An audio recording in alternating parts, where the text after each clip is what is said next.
প্রার্থীর সাথে ভোট দেবেন।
আমাদের অঙ্গীকার নির্বাচিত সরকার, আমাদের অঙ্গীকার লড়াই লড়াই লড়াই চাই, লড়াই করে বাঁচতে চাই, দিয়েছি তো রক্ত, আরো দেব রক্ত, আমাদের অঙ্গীকার নির্বাচিত সরকার।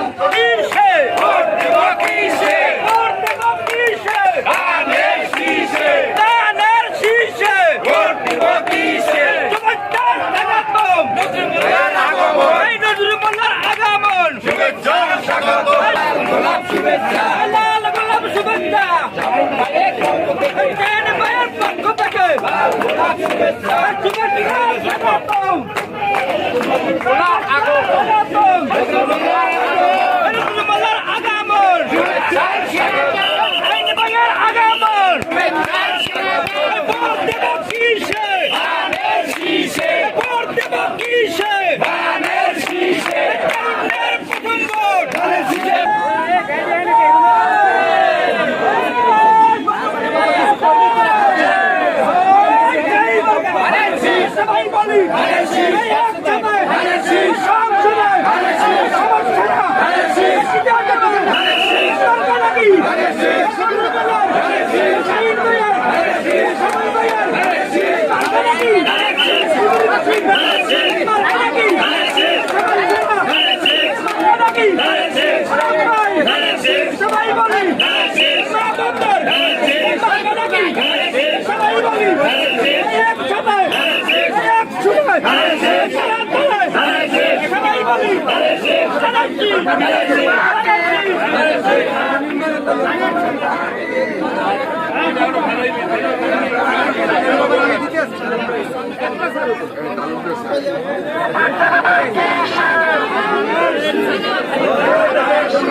আজকের এই নির্বাচনের গণতন্ত্র অনুষ্ঠানে উপস্থিত রয়েছেন জেলা বিএনপির সভাপতি কুমার হাসান সাহেব সহ জেলা বিএনপির নেতৃবৃন্দ উপস্থিত রয়েছেন।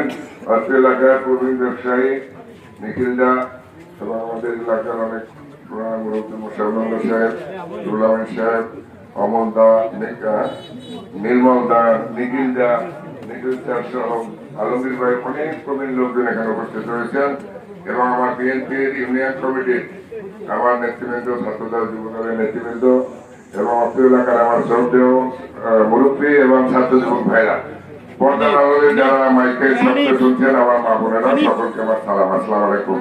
ভাইরা আমার, আমি 2 লাইনের ভিতর কথা শেষ করবো, যেহেতু বাজারের দিন, আপনারা সেই সকালে এসেছেন। আমরা এসে আপনাদের এই প্রচন্ড রোদের তাপের মধ্যে আমরা আপনাদের নিয়ে সমস্ত সহায় প্রদর্শন করেছি। আপনারা সময় দিয়েছেন, আপনাদের কাছে কৃতজ্ঞতা প্রকাশ করছি। ভাইরা আমার, সৌভাগ্যক্রমে আমার জন্ম এই বদলখালী ইউনিয়ন, আমার নানা বাড়ি মাতার বাড়ি, আপনারা জানেন। আমি ভূমিষ্ঠ হওয়ার পূর্বে আমার মা তার বাবার বাড়িতে ছিল। ভাগ্যক্রমে আমার জন্ম হয়েছে এই বদরখালী ইউনিয়নে মাতার বাড়িতে। আমি এই কথাটা একাধিকবার এই ফুলজুরি স্কুল মাঠের জনসভায় আমি বলেছি, বহুবার বলেছি। আজকে আপনারা সুযোগ এসেছে আমি এই ইউনিয়নেরই একজন ওয়ারিশ। আমার কিন্তু হিংসা রয়েছে বদরখালী ইউনিয়নে, আমার কিন্তু প্রাপ্তি আছে, আমার কিন্তু প্রত্যাশা আছে আপনাদের উপরে, আমার কিন্তু দাবি আছে আপনাদের উপরে। সেই দাবি পূরণ করতে আপনার রাজি নাকি দেখবেন? এই মন্ডবিক্রমে রাজি না, রাজি সবাই? আলহামদুলিল্লাহ, আমরা সবাই এবার ধানের শীষের পক্ষে রাখবো। এই বরগুনা জিম্মাদারি তারেক রহমানের পক্ষ হয়ে আমি নজরুল মোল্লা বিএনপি পরিবারের লোক দায়িত্ব নিলাম। হিন্দু মুসলমান আওয়ামী লীগ বিএনপি জামাত শিবির কোন ভেদাভেদ বরগুনা থাকবে না। শুধুমাত্র ভেদাভেদ থাকবে মাদকের বিরুদ্ধে, সন্ত্রাসের বিরুদ্ধে, অন্যায়ের বিরুদ্ধে, চাঁদাবাজির বিরুদ্ধে। সকল ধর্ম বর্ণের মানুষ সমান অধিকার পাবে, সে নিশ্চয়তা ইনশাআল্লাহ আমি আপনাদের সাক্ষী রেখে আমি এখানে বলে গেলাম। কিন্তু ভাইরা যারা আছেন আপনাদেরকে বলতে চাই, আপনারা সংখ্যালঘু নয়। 5ই আগস্টের পরে অনেক হিন্দুদের হার্টের সমস্যা হয়ে গিয়েছে, অনেক মানসিক অশান্তির মধ্যে আপনারা ছিলেন। আমরা আশ্বস্ত করার চেষ্টা করেছি আপনাদের। আমি একাধিকবার বরগুনায় 5ই আগস্টের পরে বিভিন্ন হিন্দু সম্প্রদায়ের বাড়িতে বাড়িতে, মন্দিরে, পূজা মণ্ডপ, এখানে সেখানে আশ্রমে আমি গিয়েছি, আশ্বস্ত করেছি, আমি ওয়াদা করেছি, সেই ওয়াদা আমি পালন করেছি।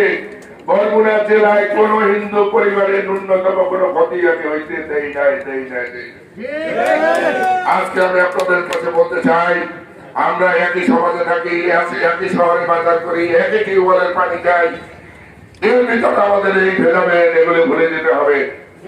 এটা কারোর মধ্যে যেন না থাকে, যদি থাকে সেই ধরনের আচরণ থাকে, এটা আমরা প্রতিহত করবো এবং তাদের বিরুদ্ধে আইনগত ব্যবস্থা গ্রহণ করবো।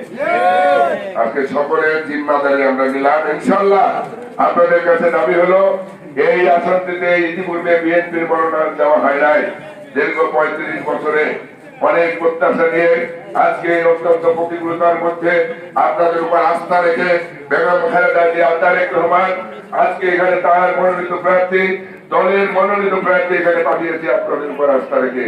সেই আস্থার বিশ্বাসের জায়গা আপনারা ফেব্রুয়ারি মাসে ইনশাআল্লাহ ব্যালটের মাধ্যমে আপনারা তাদের এই আসনটি উপহার দিয়ে আমরা সরকারের অংশীদার হয়ে যাব।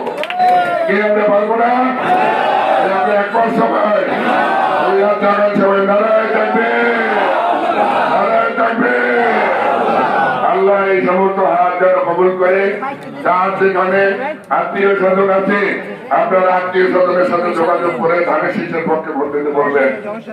এবং এই ইউনিয়নে ইতিপূর্বে যারা চেয়ারম্যান করেছেন, অনেক বয়সের ছিল, অনেক জ্ঞানীগুলি লোক এই ইউনিয়নে ছিল, যারা মারা গেছে তাদের আত্মরাত কামনা করি।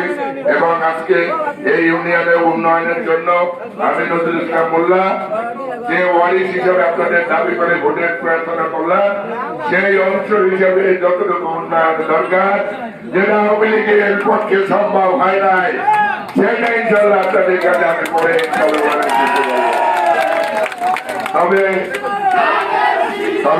তবে আমার একটা দাবি আছে। আমলদায় গেছে, আমলদায় করি। আমার একটা দাবি হইলো, আমি কালকেও বলেছি, নিজের আমি কালকেও বলেছি, আমি সমস্ত ব্যবসায়ী হিন্দু সম্প্রদায়ের, সনাতনী সম্প্রদায়ের যারা আছে সকলকে নিয়ে আমি আলোচনা করেছি। আমার চেয়ে তাদের আগ্রহ বেশি, তারা শান্তি চায়, নিশ্চয়তা চায়, তারা পরিবার পরিজন নিয়ে ব্যবসা বাণিজ্য নিশ্চিন্ত করতে চায়। এজন্য একজন সন্ত অভিভাবক চায়, এবং সেই অভিভাবকটা হতে হবে বিএনপি প্রতিনিধি, যেহেতু ক্ষমতায় থাকবে বিএনপি। সেই অভিভাবক বিএনপির বাইরে হলে সে রক্ষা করতে পারবে না, সেই ক্ষমতা সক্ষমতা তাদের থাকবে না। অতএব এই জায়গায় আমরা অতীতে আপনাদের আওয়ামী লীগ যে সহযোগিতা করেছে, অতীতে আওয়ামী লীগ থেকে আপনারা যে সহযোগিতা 5 বছর অতীতের যে কোনো সময় যে আপনারা বেশি উদ্দিন হবেন, বেশি লাভবান হবেন, বেশি সম্মানিত হবেন। এটা আমি আপনাদের সামনে বললাম। কিন্তু আমার একটা কথা, যদি কখনো নৌকা ফিরে আসে, আপনারা তখন কম্পেয়ার করবেন যে আসলে বিএনপি আর আওয়ামী লীগ আমাদের কে কতটুকু ভালোবেসেছে, তখন যেন আমাদের ভুলে না যান। তখন যদি ভুলে যান তাহলে কিন্তু খোদার কাছে আমরা বিচার দেব যে আমরা এত ভালোবাসার পর আমরা তাদের মন রক্ষা করতে পারলাম না। আমি বিশ্বাস করি এত ভালোবাসা পাওয়া যায়, একটা হিংসায় কোনোদিন ভালোবাসা পাওয়া যায় না। আমরা ভালোবাসা দিয়া, আমরা অন্তর দিয়া আপনাদের ভালোবাসা আদায় করতে চাই। এই জায়গাটা যেন কোনো ব্যবসায় না ঘটে। ভবিষ্যতেও এই প্রত্যাশা রেখে আজকে ফুলঝুরি বাজারে যারা এখানে উপস্থিত হয়েছেন, অনেক বয়োবৃদ্ধ মানুষ অনেক কষ্ট করে রোদের মধ্যে আপনারা এখন অপেক্ষা করছেন, এবং বাজারে আমরা আসার কারণে অনেক ব্যবসায়ীদের ব্যবসায় ক্ষতি হয়েছে। এই নির্বাচন কিন্তু মাঝে মাঝে এই ক্ষতি করবো ইনশাআল্লাহ। এজন্য খবর সুবিধা দৃষ্টি দেখতে হবে। সকলকে ধন্যবাদ জানিয়ে আমার দলের পক্ষ থেকে সকলকে অভিনন্দন জানিয়ে শুভেচ্ছা জানিয়ে আমি আমার বক্তব্য শেষ করছি। খোদা হাফেজ। বাংলাদেশ জিন্দাবাদ, বাংলাদেশ জাতীয়তাবাদী দল জিন্দাবাদ, বেগম খালেদা জিয়া জিন্দাবাদ, তারেক রহমান জিন্দাবাদ, জিন্দাবাদ, জিন্দাবাদ।